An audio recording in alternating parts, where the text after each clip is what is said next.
Yo, what's good, guys? It's your boy Luna the Broker, and we're back for another Dokkan battle video. Got my fan on in the background again. It's been 2 weeks. Last time I uploaded was probably around here, and it is June 14th. So I've been missing out on a couple of units. So, we're gonna do a little catch-up, a little community reaction, or should I say Dokkan Wiki reaction, because y'all be funny on this website. I'm just saying. Not quite Twitter tier, but I think sometimes, like, if you find a good one, y'all be funny. So, obviously, title, thumbnail, you can see the main unit that we're gonna be talking about is this Golden Frieza, but I want to dance around a bit, talk about this Goku, and this Gohan from the newly released Dragon Ball Superhero movie. And I don't know how true this is, but apparently the reason it's called Dragon Ball Superhero is because Toriyama didn't actually know that the anime was called Dragon Ball Super. Bruh. Anyways, let's take a look at the Ginyu unit. So, obviously, pre-EZA, he was a pretty mid, right? 50% support to Ginyu team, and especially upon the release of the Dokkan Fest Ginyu, you saw a little bit more use, but, they really just had that 50% attack and defense. It really wasn't enough. So, post-EZA, they now greatly raise attack and defense for a turn on both super attacks, and they also raise extreme class allies attack by 30% for a turn on that 18 key, as you can see. So now they have 59% turn start, then an additional 10% capping at 59% per Ginyu Force category ally. Then they have the 30% support for before, and then Ginyu Force category allies 29% attack and defense in addition. So links are as you would expect. The Ginyu Force, obviously. Signature pose, clearly. Gentleman, which I find an interesting one. Respect, loyalty, more than meets the eye, and legendary power. Categories are Namek, Ginyu Force, Dragon Ball Seekers. Very funny how they are on Dragon Ball Seekers, but Nappa still is not. Dokkan moment, I don't know. Anyways, joined forces, terrifying conquerors, special pose, and space traveling warriors. So, I have the Frieza pulled up, but really I should be pulling up the Ginyu first, because remember, the LR also has an EZA, the Fizz LR, I mean, also has an EZA, and then you have to take into account the Dokkan Fest. This guy is not too great anymore, considering that you have, I think the team is a little stacked now. I say stacked very loosely, but there are better units on there. So you have this guy, right? You have the LR that shares 5 links. The Dokkan Fest that shares 5 links, so that's 3 units on the team.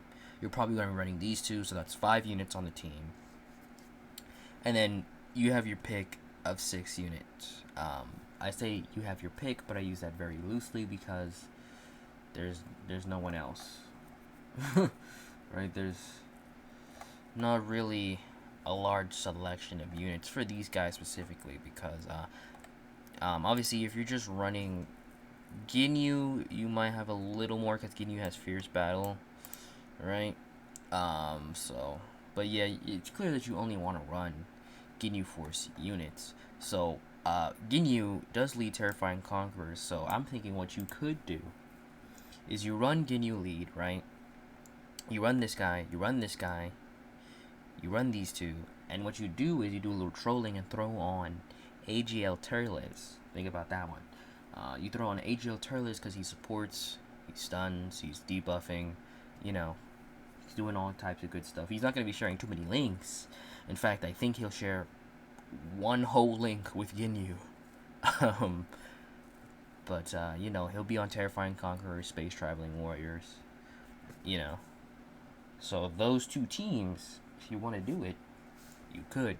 And I think it'll turn out pretty nicely. So, that's enough for this Ginyu. Now, take it back. I say go back. and take a quick look at the Gohan. So spoilers, if you didn't know, Gohan is in the movie, right? If you weren't sure about that one, Gohan is in the movie, and for an SSR, he's pretty good. If he, I'm not sure if he Dokkan Awaken into an LR. He might, based on his stats, like his hidden potential stuff, he might Dokkan into an LR, but so far he's an SSR. And if he Dokkans into an LR, that could be actually pretty good. He might, keyword now, might actually be a decent-ish link for Tech Stackon, everyone's favorite unit. So, leader doesn't matter because you were never going to run him for a lead anyway, unless you just started the game last week. He greatly raises attack for a turn, so I can see that turning into a greatly raised attack and defense on a Dokkan. Or a Dokkan Awakening / EZA. Although, with how he's built, I don't anticipate, and this is a good thing by the way, I don't anticipate them giving him an EZA right away. And the reason why I say that's a good thing is because of the fact that when you give a unit an EZA, and I've said this before, when you give them an EZA upon release, you guarantee that they can never get better, right?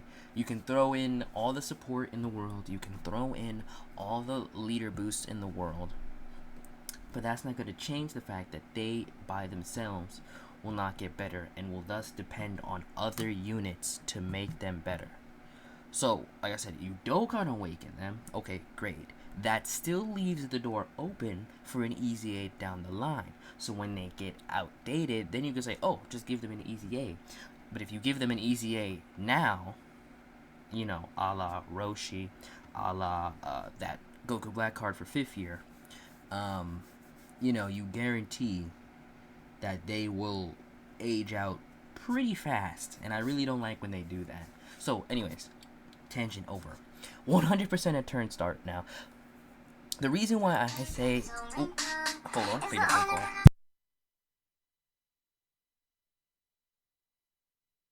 Okay, phone call over. Hopefully I don't get copyright strike for the 3 seconds of a copyrighted song. Anyways, the reason why I think that he's going to be Dokkan Awakening into an LR, aside from the potential stats, is his regular stats are pretty garbage. So while you think, okay, this kid is actually pretty good, right? But then you look at his stats and you're like, yikes, you know, not too spicy there. So 100% at turn start, plus an additional 20% at the start of each turn, which caps at 58%, the funny number. Performs a critical hit and then launches an additional that has a high chance of becoming a super attack once only for some reason. Hopefully on Dokkan they remove that. Then an additional 20% with each attack performed, capping again at 58%. And then plus an additional 20% attack and defense with each super attack performed. Again, capping at another 58% defense. So, Gohan being 110 years old and moving on a wheelchair, yes. That is another thing that I noticed, is that this Gohan, who has completed high school, has a wife, has a job, has a child, is still somehow Gohan teen, which would make him, according to Dokkan anyway, the same version as he was from the Buu saga. Very interesting. Very, very interesting. So you're telling me Gohan is still a teen after having a kid, Pan? There are no teen Videl cards. Kind of strange. I don't get what the weird thing is with Dokkan and age, with at least the hybrid Saiyans, because you see they've got Trunks. It's still a teen somehow. In when the Goku Black arc starts, according to Dokkan, it's like, that doesn't make any sense. But yes, that aside, let's take a look at the main topic of this video, because we've been going for almost 10 minutes already and we haven't talked about it. The Emperor's True Splendor, Golden Frieza, Angel, Extreme Z Awakening. So, he's now a 170 lead to all stats, so he was a 130 to HP, so he's 170 to all stats, 120 to int types now. He greatly raises his own defense for a turn. Super attack effect is a sleeper. He has 250% attack, 150% defense, He debuffs all enemies by 15% attack. Unfortunately, he debuffs superclass allies still by 7%, but there is an additional 7% debuff there for superclass enemies. Then an additional 100% attack and defense when facing a superclass enemy. Attacks effective against all types when there's another Universe 7 category ally attacking in the same turn.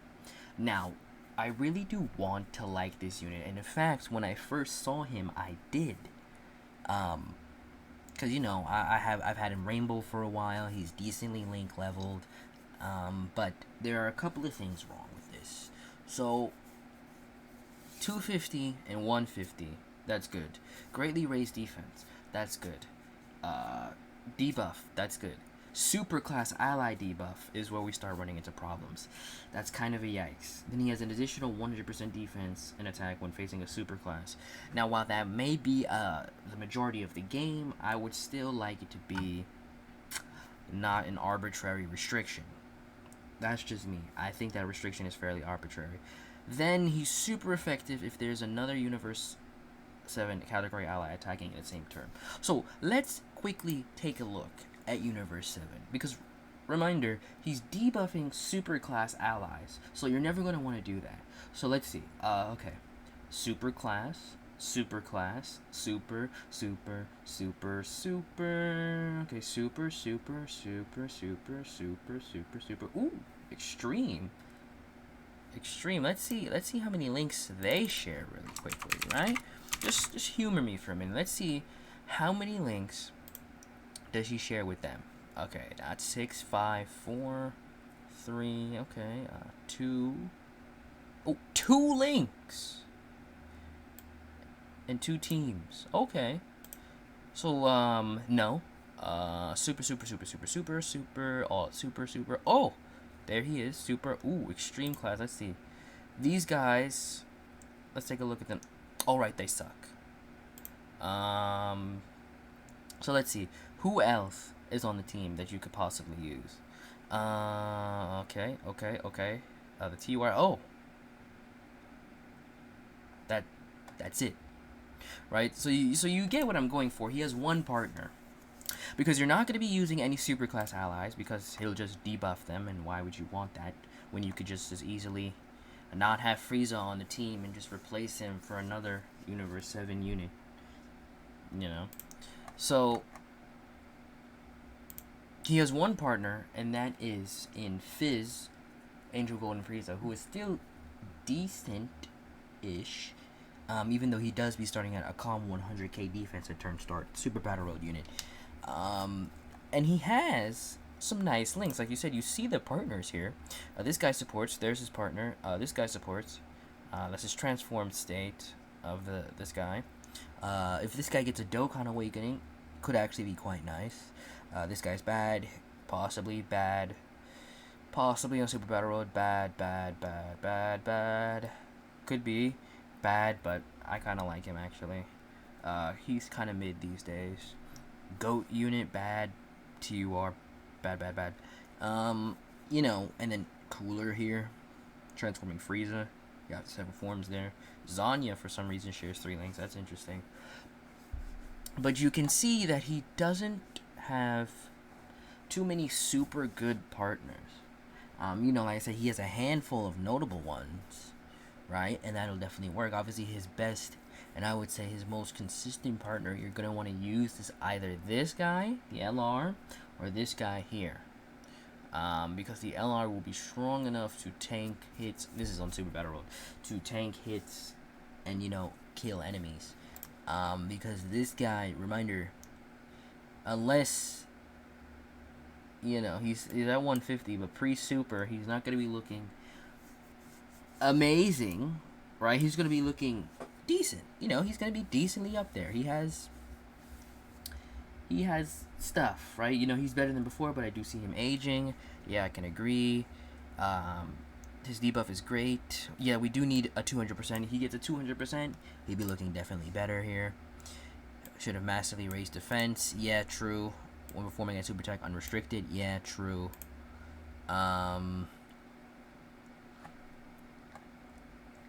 Kanzentai.